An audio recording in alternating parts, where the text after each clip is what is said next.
A lot of people ask me, why running? Why the 5 a.m. wake-ups? The grueling mileage? Why the hours under the summer sun? And well, my answer is simple. It reminds me that life becomes what we allow it to be.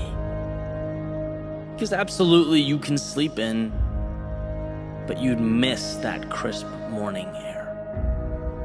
And sure, you don't have to put in the miles, but then you'd never really know how far your legs can take you. And yeah, you can sit and watch the world from the shade. Just don't be surprised when it runs right by you. See, to me, it's more than running. It's about inverting the commonly held beliefs that would otherwise narrate our day-to-day, rule over our lives. The belief that showing up is enough. The tendency to slow down when life hurts. The misconception that the crowd's direction is the right direction. See, I can tell you that in my battles with the pavement, in my solitude, one step at a time, I've learned a few things. I've learned that anyone can show up, but there's a direct correlation between the work I put in and that time on the clock. And I've learned that what separates the few from the many is not an ability to avoid pain, but to be your best when that pain inevitably shows up. And as far as the crowd, well, that's just the last place you want to be. Common is antithetical to greatness. And well, when I get home and I put my feet up, I want to know one thing. I want to know that when most would have stopped, I kept going. When most would have doubted, I was certain that in a world of crowds and rules and conformity, I was uncommon. And so it goes that each step is about training the mind to see that alone is not incorrect. Alone is going where most won't. See, the word exceptional carries with it an understanding you're paying a price most would refuse to pay. And pushing through is about carving into your soul the truth that discomfort is not a reason to stop or hide. It's a gateway to the good stuff. It's why you're here. And each breath is about carving out a place for yourself in a world that needs what you have to give it. It's making a mark, leaving a legacy. It's not the road or the trail or the feet on the pavement. It's about taking what's in front of you and converting it into something more, something greater. That's why I run. That's why the accusation, odd, crazy, abnormal, and uncommon gets the same response. Good.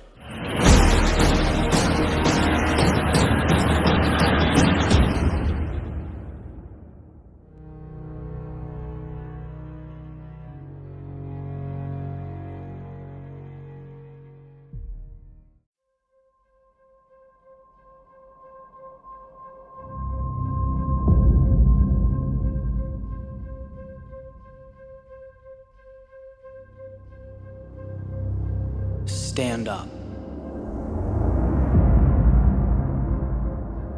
Regain composure and open your eyes, because there is everything to be gained.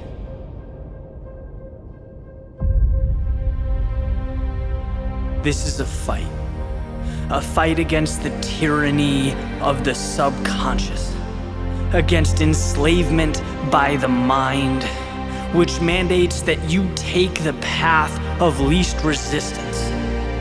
How long does one need to be cornered, stagnant, or overpowered before they fight for what belongs to them? Before they take what is truly theirs? Imaginary limits, make-believe inadequacy will soon be a thing of the past, soundly defeated.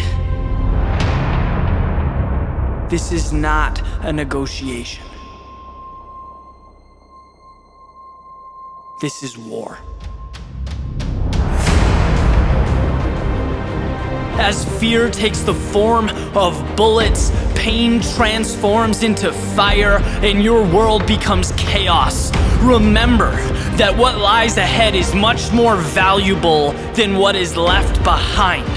When you are tempted to fall back and fade away, look up at what can be and take what's yours. Storm the hill.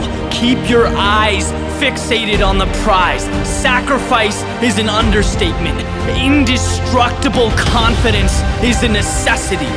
The enemy is not behind you, it's in front of you.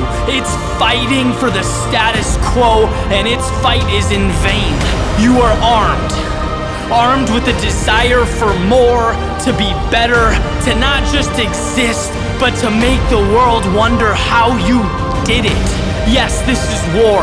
Winner take all. Stay still or move forward. Settle or chase down what you really want. Yesterday doesn't matter. Last month doesn't matter. Right now matters.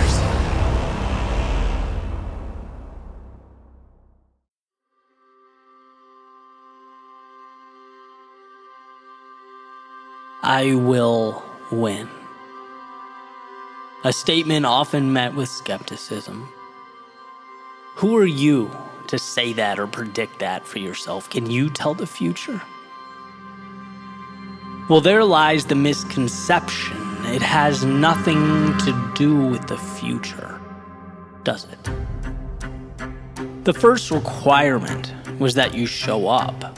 And look at that, here you are. Check. The next requirement was that you move, that you don't even give yourself an opportunity to get cold feet. You don't ponder worst case scenarios or sit on your hands worrying about the road ahead. No, it's brain off, shoes on. Check. Then comes the best part. People will tell you the deck is stacked against you, the path comprised of difficulty, life too complex. But look, your job's not to engineer the next rocket to Mars. It's to not stop.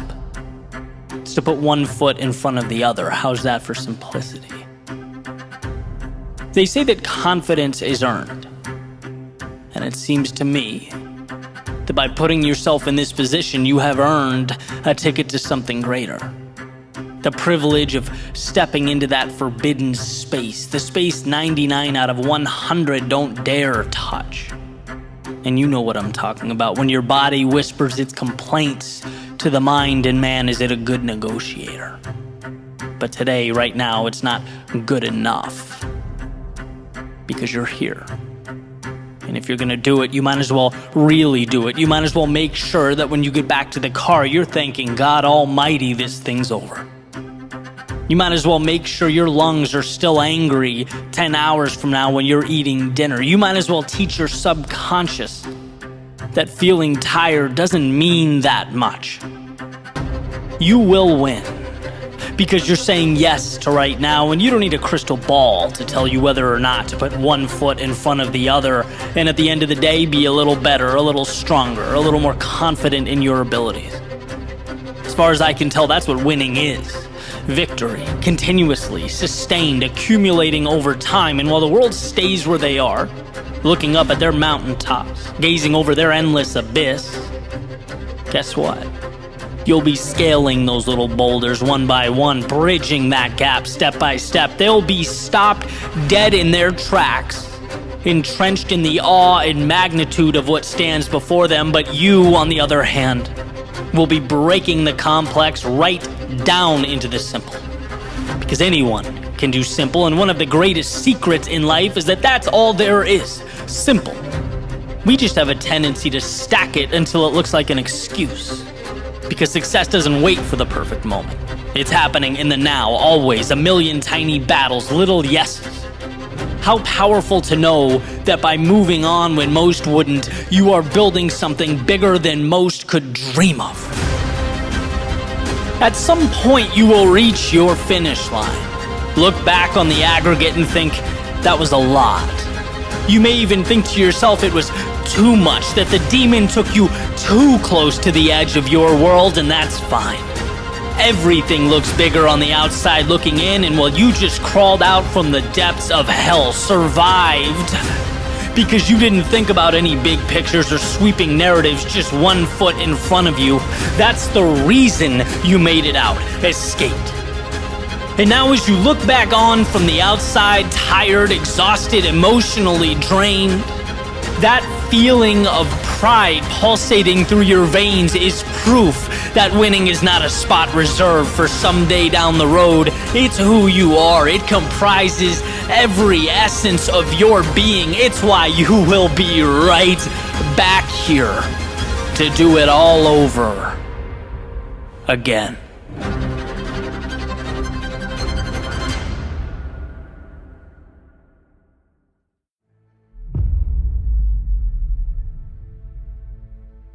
Sometimes we need to understand the complexity, the gravity of the situation that we are in. We need to know the reason. We need to capture the whys and why not. But sometimes it's simpler than that. Sometimes it's just about giving more. Sometimes it's so incredibly simple that nothing else is necessary. See, here's the deal. There is more in you to give. And every once in a while, you have a decision to make. Not because you owe it to anyone or because you're supposed to, but because your mind wonders what it would be like to look back on this moment and ask yourself, what if? So you stretch. You give more. And maybe it's one extra set of push-ups. Maybe it's one more mile. Maybe it's one phone call, one more hour in the studio. It is the little advantage. The one that you didn't have to do, and why would you? You could have easily walked out and left it on the floor just like everyone else does. But what if? What if you dipped your toe in the crazy? What if you left rationality behind you with yesterday's standards? After all, greatness requires a little insanity, actions out of the norm, the yes, when most would say no. Why? Because it hurts. More hurts. Being proud hurts. Greatness hurts. Oh, but the top, how good it feels. And see, this is the part where you think about one thing. Digging deeper, finding more. The part of you waiting to be uncaged. It never reveals itself. It must be found, discovered. It must be brought to life. See, that pain that you're feeling in the moment, it goes away. The body, it recovers. They're not in this equation. It's just you and the victory that will live with you for the rest of your life. The conquering of this moment. Again, our world, it is simple. There is more on the table. Will you take it? Will you build something now that will stay with you forever?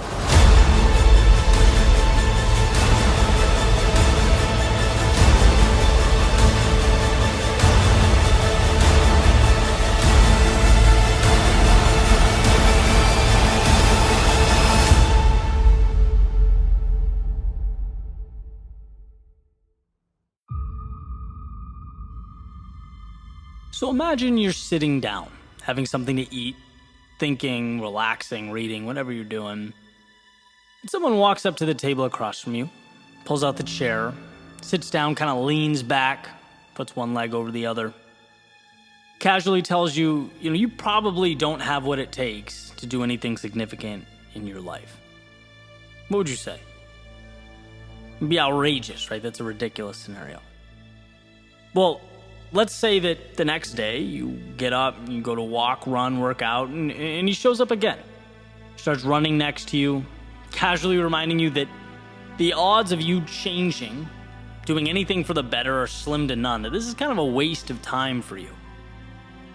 You brush it off, you go to work, and guess who, right? He passes by your desk, leaves a little note saying, that your bosses, your higher-ups, they're cut from a different cloth.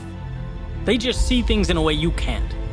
You'd probably tell that person to take a long walk off a short pier, right? Or at the very least, you'd understand how absolutely insane the situation is. People can't just walk up and talk to you like that. But now imagine that same person is you, living rent-free in your head, and here's the catch. You invited him in. You allowed the negativity and the doubt to live there. See, every time I think about that self-talk, I can't help but wonder, in a world of obstacles to navigate and challenges to tackle, why is it acceptable for your biggest obstacle to be you? Why should you allow or be okay with that? And I'm not saying everything's perfect all the time, every thought's pure bliss, but I am posing this question. If you don't believe in yourself, how do you expect anyone else to? If you're not your biggest ally, if you don't respect the person staring back at you in the mirror, how do you expect the world to? Why is our inclination to tense up and refute the negativity from others, but sit back and accept the same nonsense in our own heads? If those words don't support what you're trying to build, I don't care who they're from, where they come from, why they're there, they don't deserve your time. And it's a simple awareness that they are not truth, but merely your fears and your insecurities trying to stop you from becoming who you might be. My biggest leaps in life, they didn't come from physical milestones or benchmarks. They came from mental shifts, convincing myself, believing myself, trusting in myself. When the road is untraveled, when the story is untold, the positive and the negative are both make-believe. They are both fairy tales, they're options, they're theories, and guess what? You get to choose which option, which one will be yours.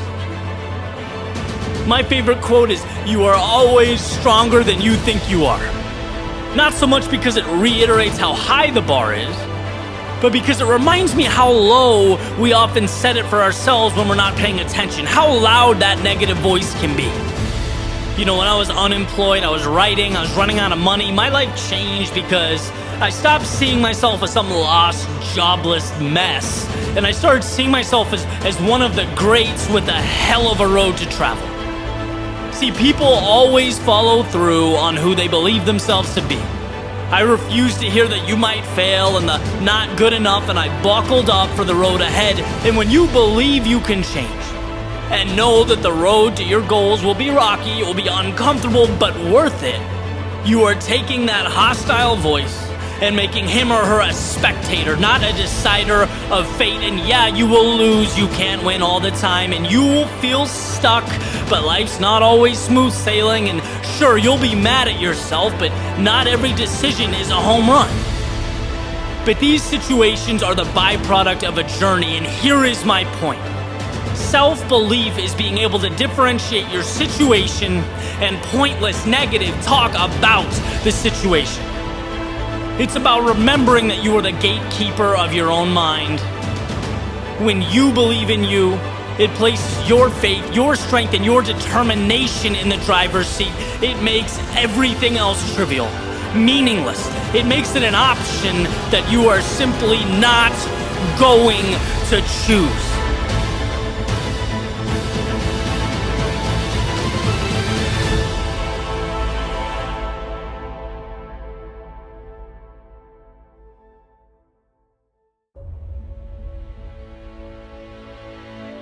Why is it that when we look back on our lives, it's never the easy days or the simplicity?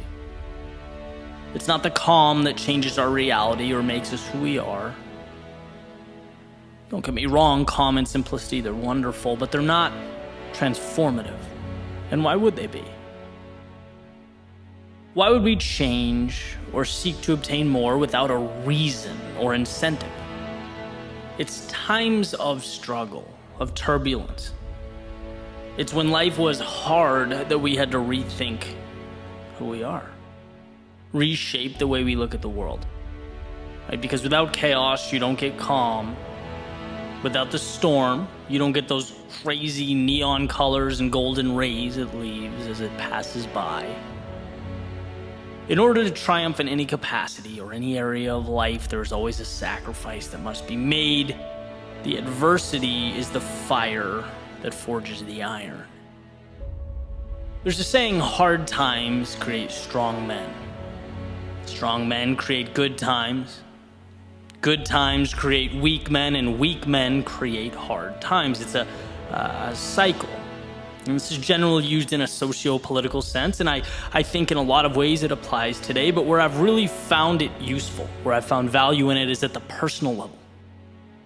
Because what I've noticed is that growth also appears to have a cyclical nature. And when we're in a rough situation or overcoming an obstacle, we have to push, we fight, we grow. Sometimes without even realizing it, we achieve a result, and by default, this transformation that in one way or another makes us something new. But then it becomes easy to level out, right? And that's the challenge. It creates this period of stagnation. It's like we made the jump and it becomes real easy to stay there. And that's why I have found value in when life is not providing resistance to manufacture some. Because that's the only way to grow. Progress is happiness. Viktor Frankl in Man's Search for Meaning, he says purpose is defined from struggle. If things are too calm or simple or quiet, life begins to lack meaning, and that's never a spot we want to be. Life is about the pursuit of something. You just have to figure out what that blank will be. You get to decide which mountain to climb. There's a story about a butterfly making its way out of a cocoon, and it makes a little hole. It starts attempting to push its way out. Someone walks by. They see it struggling and open the cocoon up to help the butterfly out, right? Thinking that they did this great deed. But in doing so, that butterfly has now lost its ability to use its wings to fly. Why? Because the strength that was necessary to fly would have been forged when he fought his way out. The butterfly was deprived of the very thing it needed to become something more, and that's the point. It's easy to get lost in the now and seek to eliminate everything that doesn't make the moment more comfortable, to remove that which doesn't make things easier. But whether we're talking about collectively or the complacency in our individual lives, we have to remember that avoiding discomfort isn't the answer. When your biggest problem is Amazon taking 5 days to deliver, or that your feelings are hurt by someone's comments or opinions on social media, you've lost track of yourself. You may be living in a world lacking the resistance necessary for growth. Maybe it's time to ask what matters. And I remember when I lived in Boston, I'd walk around listening to podcasts downtown, and I'll never forget hearing Ryan Holiday differentiating between passion and purpose.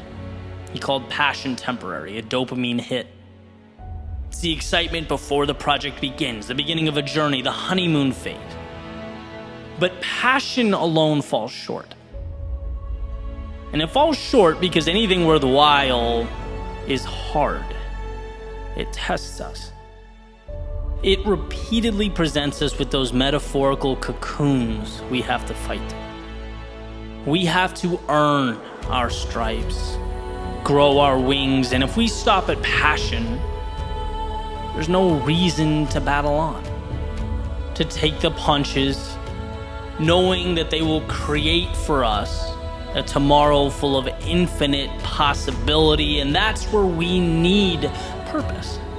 That's why it matters. We need something bigger to march towards, a destination that's meaningful, to remind us that those challenging times, they're not a burden. There is no poor me here.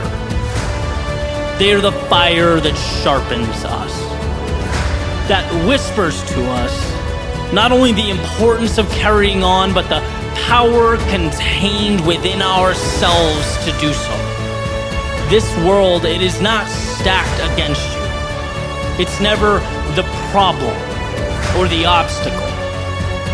No, it's the opportunity laid out at your feet. And it's in those very times when we're uncomfortable, when we're unsure, when we don't know where to draw our strength, that we need to remember it comes within. It's an idea that is brought to life through courage, through understanding, through the trials and tribulations of life that didn't intimidate or hold you back, knowing that life has given you everything you need to blaze your trail. So don't be afraid to let it take you somewhere new.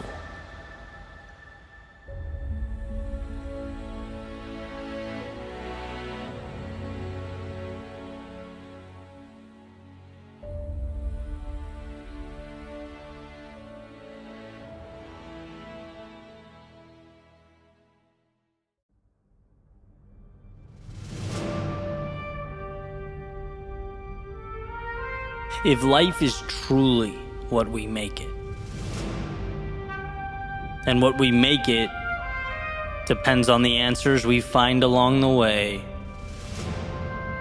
then one might be left to wonder, as they make their way through the world, the ups, downs, the highs and the lows, am I asking the right questions?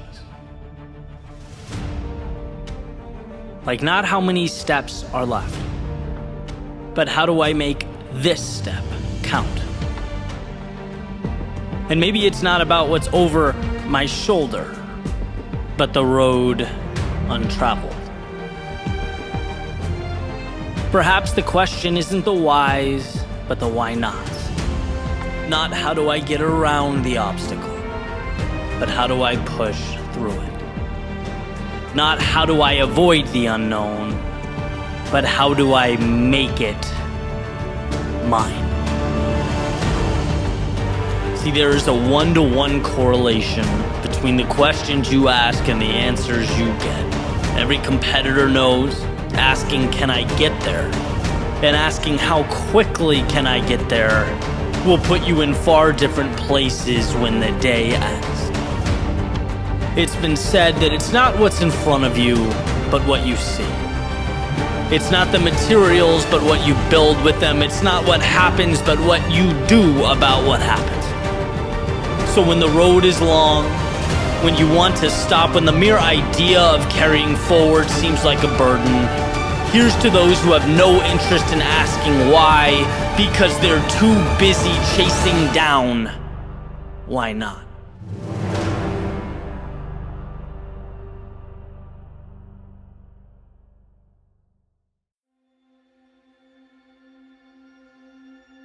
It's no secret that the best things in life come with the biggest price tags. The victories, the transformation, the things that ultimately define your journey, they're made of something different. And in fact, if you look at the etymology of the word extraordinary, it means outside the normal course of events. It means it requires of you something bigger. Robert Frost has a beautiful quote that the best way out is always through. The only way to redefine reality is to stop running in place and look the now square in the eyes. And when I think about my story, my growth, the greatest adversary I've faced hasn't been instances of misfortune or setbacks. Sure, they occur, but we find ways around those. My greatest adversary has been to concede to what I believed was normal. To hope or expect that somehow things would change on their own, that the world would ultimately rearrange itself for me. But this way of thinking needs to be changed, because where there is no accountability, the power is in the situation. But when you find the courage to face every problem in your life head on, you suddenly find yourself where you need to be, in control. Life is about breaking things down and rebuilding. It's remembering the meaning of the word extraordinary, and therefore stepping into the dark, the unknown, the organized chaos, not going around the discomfort, but storming the castle, because it's here the greatness lives. It's by paying a price in strength and courage that reality will ultimately bend to your will. While life might tempt us, while pride might beg us, the best way out is always through.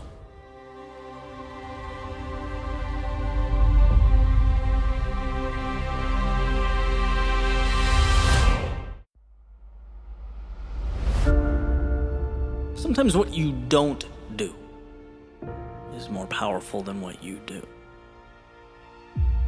Sometimes the answer is not the home run or some lifetime achievement award. No, sometimes the answer is simply hanging on. Realizing that the yeses, they're important, but they're nothing compared to the no's. No to the faint whispering that you can't. No to the feelings of inadequacy, and no to the reflection staring back at you that just feels ordinary. As that feeling, it's wrong. And what this means, as I was once told, is that success is not always the spectacular. Sometimes it is simply hanging on when others would let go. When the world would hear that same faint whisper and bow down, because, we all hear it. Life is not a movie. There is no fixed ending. And where there are unknowns, there is fear. That's not rocket science. Unknowns equal fear. But if I may, let me explain something. Because where there is fear, there is also something else. And that something is opportunity. Like a curtain that must be pulled back, an ocean that must be crossed, or a toll that must be paid. While you dance to melodies of songs unwritten and are led by the characters in stories untold, this is not a game of the miraculous. This is a game of self-belief.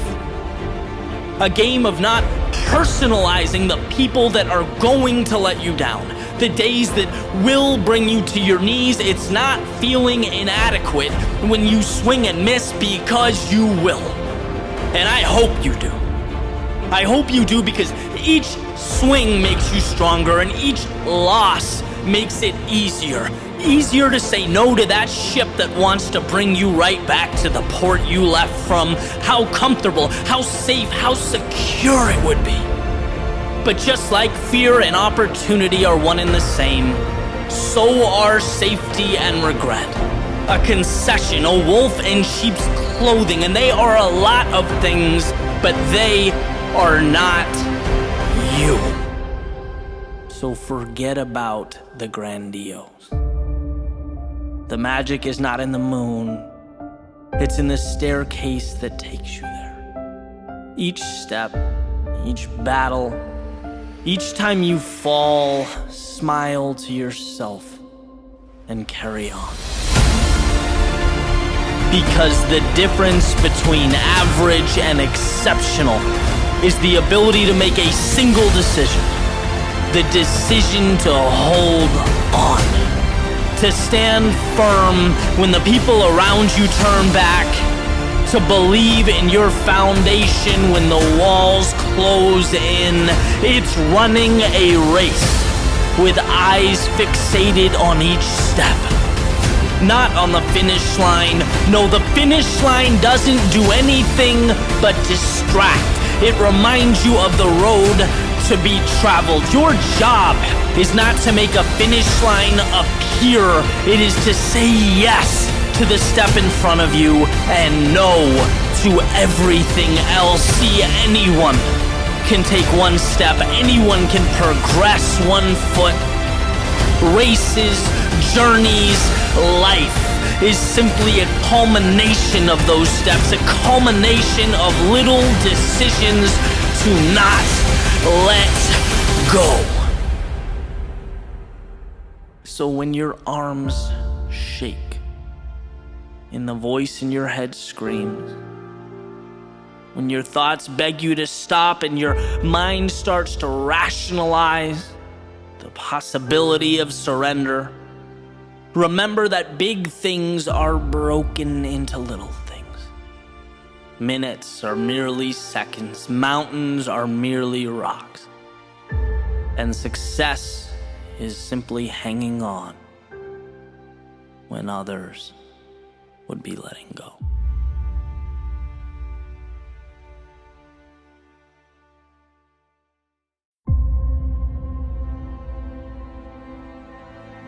There's a quote from Henry David Thoreau that I've learned to love over the years. He says, "We are constantly invited to be who we are."